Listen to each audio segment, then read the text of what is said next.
Dear students, we have learned about differential coefficient और से derivative, और हिंदी में उसको हम लोग अवकल गुणांक कहते हैं। कैसे निकाला जाता है उसके बारे में बताया था।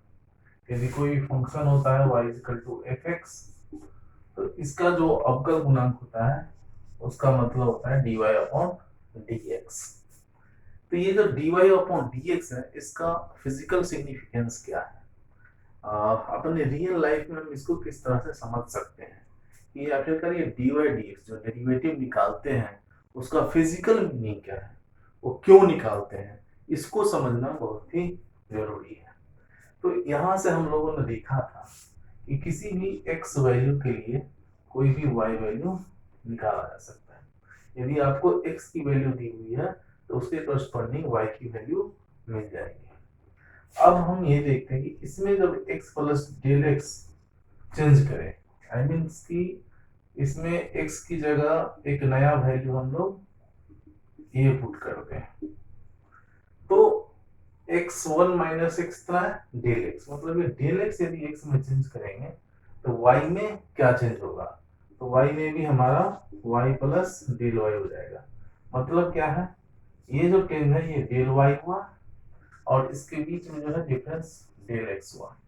तो डेल एक्स चेंज के लिए ये डेल वाई चेंज होता है। एक्स में जब डेल एक्स चेंज करते हैं तो इससे हमको डेल वाई चेंज होता है। तो यदि हम ये बात करें कि अगर देख पर यूनिट चेंज इन एक्स, यदि एक्स में पर यूनिट चेंज क्या होता है तो उसके कॉरस्पॉन्डिंग वाई में क्या चेंज होगा। तो एक एक नियम के हिसाब से हम लोग को पता है कि यदि डेल एक्स चेंज के लिए डेल वाई होगा तो पर यूनिट यदि चेंज निकालना होता है तो वो हो जाएगा del y upon del x. और जब ये जो डेल एक्स है यह जीरो के पास हो जाएगा, ऑलमोस्ट जीरो हो जाएगा, उस कंडीशन में ये हमारा क्या होता है, ये डेल एक्स जब ऑलमोस्ट जीरो हो जाएगा तो ये dy बाई डी एक्स है। इसका मतलब क्या है कि del Y by del x और dy बाई डी एक्स दोनों ही सेम चीज है, बस एक कंडीशन है। वो कंडीशन क्या है कि जो ये चेंज है ना वो बिल्कुल जीरो होना चाहिए। मतलब बहुत ही स्मॉल चेंज के लिए del Y by del x और dy बाई डी एक्स बराबर होता है। तो ये बातें समझ में आ गई। अगर आपको, तो ये क्या है, एक एक नियम के हिसाब से एक एक नियम के हिसाब से ये परिवर्तन की दर है। क्या है, परिवर्तन की दर, मतलब per unit change in X, per unit change in X what will be the change in Y. तो this is del Y by del X. तो यही परिवर्तन की दर है। तो एक एग्जांपल लेके हम लोग देखते हैं। अगर ये y equal to a x plus b है, ठीक है, मान लीजिए कि हमने इसमें a x plus del x एक चेंज किया, तो ये y में एक चेंज क्या हो जाएगा, डेल y हो जाएगा। ठीक है, x में जब डेल x चेंज करते हैं तो y में डेल y, यही बात हम बता रहे थे ना कि y से y प्लस डेल y हो गया तो चेंज हम लोग डेल y, कब, जब x से डेल x। मतलब क्या है कि जब x1 कुछ वैल्यू पुट करेंगे तो हमको कुछ y की वैल्यू मिलेगी और उसी को डिफरेंस करेंगे तो something y plus del y होगा। तो ये कंडीशन है। अगर इसको हम लोग माइनस करें, ये तो हमारा 1 है, ये 2 है, देन 2 माइनस 1 तो क्या हो जाएगा, del y is equal to a del x। This is del y upon del x is equal to a। तो यहाँ पर ये जो है del y by del x क्या है, rate of change of del x with respect to del y with respect to del x। I mean कि इसका जो यूनिट चेंज होगा उसके करस्पॉन्डिंग ये कितना चेंज हो रहा है, और ये that is equal to a। अब ये क्या है कि ये डेल x बहुत छोटा करेंगे तभी डेल y बहुत छोटा होता जाएगा और ये हमेशा a के बराबर ही आएगा। इसका मतलब यहाँ से dy बाई डी एक्स बराबर भी आपका a हो जाएगा। तो अब ये है कि जब भी अभी आपको कोई भी चेंज देना होगा, आई मीन ये डेल y1 भी लेना है तो आप लिख सकते हो dy by dx into del x1। मतलब यदि कोई भी चीज आप x में लेते हो तो उसको dy by dx से मल्टीप्लाई कर दो तो आपको यह डेल y1 मिल जाएगा। ये जस्ट ये फॉर्मूला के आधार पे हमको ये फॉर्मूला मिलता है। इसका मतलब क्या है कि जो dy by dx है यह रेट ऑफ चेंज को बतलाता है।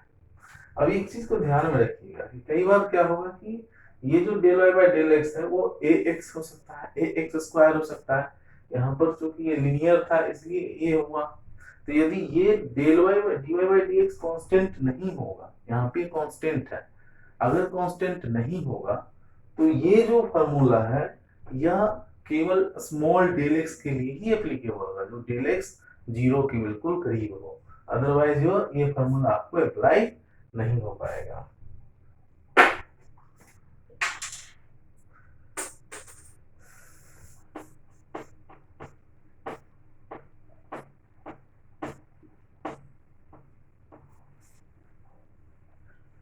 इससे निष्कर्ष क्या निकला है, यदि dy by dx is equal to some constant है, I mean अचर राशि है, तो उस कंडीशन में डेल y को हम लोग dy by dx into del x लिख सकते हैं। अगर dy by dx कांस्टेंट है तो ये फॉर्मूला हमेशा apply for any value of any change of x you can easily calculate change in y। ठीक है,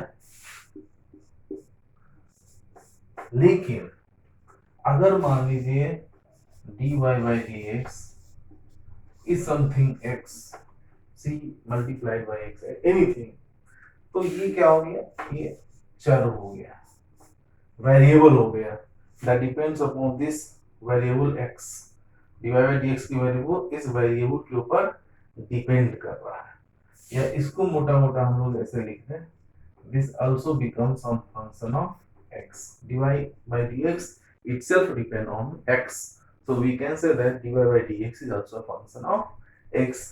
तो उस कंडीशन में ये जो फॉर्मूला है dy by dx multiply del x कब एप्लीकेबल होगा, when del x tends to zero, I mean small. जब डेल एक्स बहुत ही छोटा होगा तभी ये फॉर्मूला अप्लाई हो पाएगा, लेकिन यदि ये कांस्टेंट है, अचर है, उस कंडीशन में ये फॉर ऑल वैल्यूज ऑफ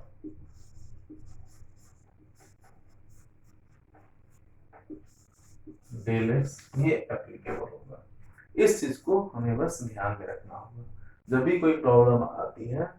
जैसे कि मान लीजिए आपको cos 31 डिग्री का निकालना है, तो आपको cos 30 डिग्री का फॉर्मूला पता है। अब यहाँ पे केवल डेल एक्स चेंज हो रहा है, ठीक है, क्योंकि डेल एक्स क्या है 1 डिग्री के रिस्पेक्ट में होंगे, तो आप dy by dx sin theta निकाल लीजिए और उसके आधार पे फिर आपको cos 31 डिग्री का फॉर्मूला के आधार पे आपको ये मिल जाएगा।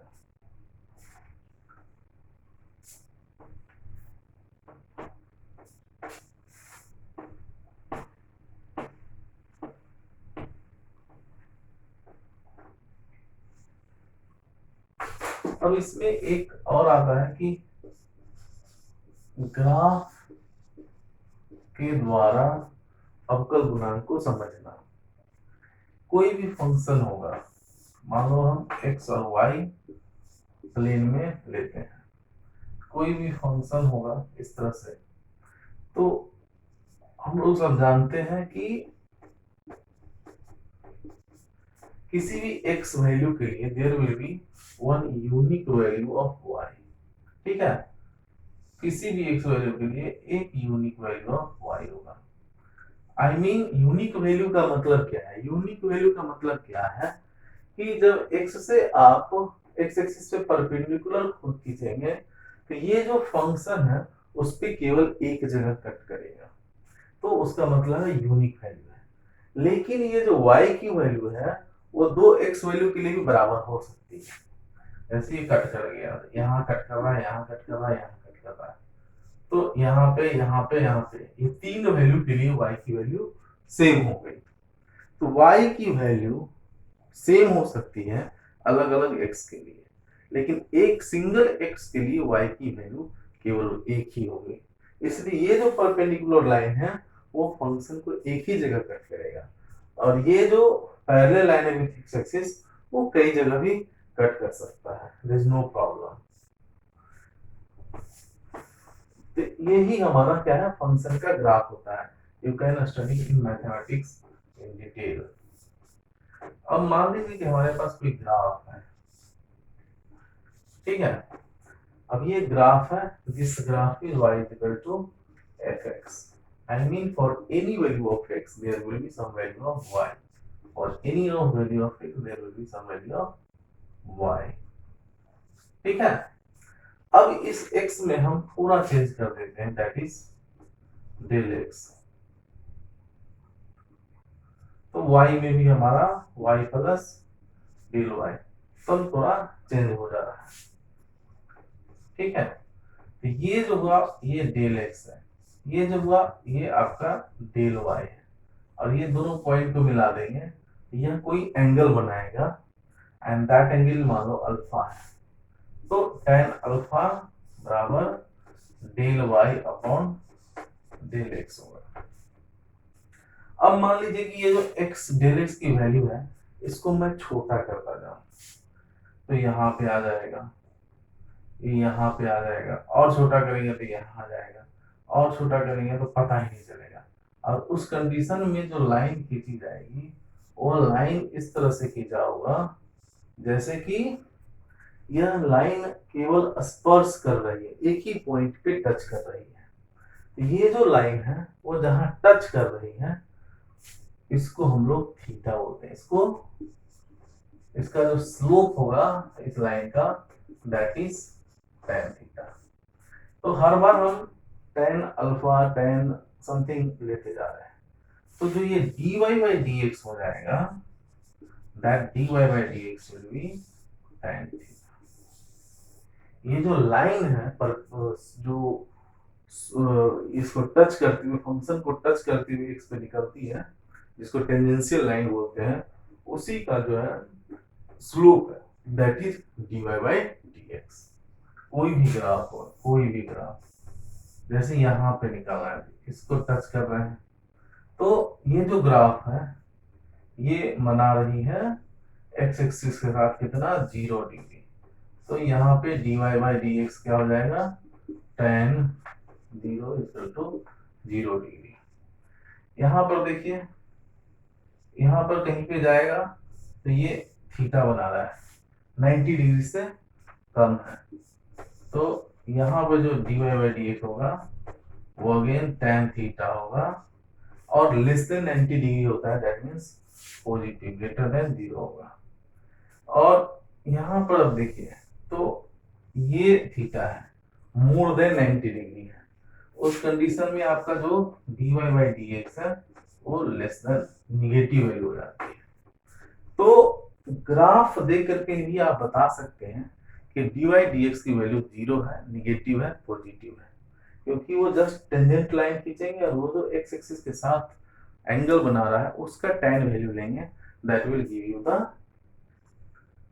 dy by dx derivative differential equation, और हिंदी में उसको अवकल गुणांक बोलते हैं। तो इतनी सी बातें हम लोगों ने आज समझा, दो बातें, एक तो रेट ऑफ चेंज यदि निकालना हो, स्मॉल रेट ऑफ चेंज निकालना हो, हमको बोल दिया cos 30 डिग्री का मान हमको पता होता है, लेकिन cos 31 डिग्री का मान निकालना हो तो कैसे निकालेंगे। तो बाय यूजिंग द जो अपना परिवर्तन की दर फॉर्मूला है del y equal to dy by dx del x, उसका अप्लाई करके हम लोग cos 31 डिग्री का वैल्यू निकाल सकते हैं, sin 46 डिग्री का वैल्यू निकाल सकते हैं, इस तरह से वैल्यू हम लोग निकाल सकते हैं। और ये ग्राफ के माध्यम से हम लोग समझ गए, एक ग्राफ देखने से हमको ये पता चल सकता है कि जो dy by dx की वैल्यू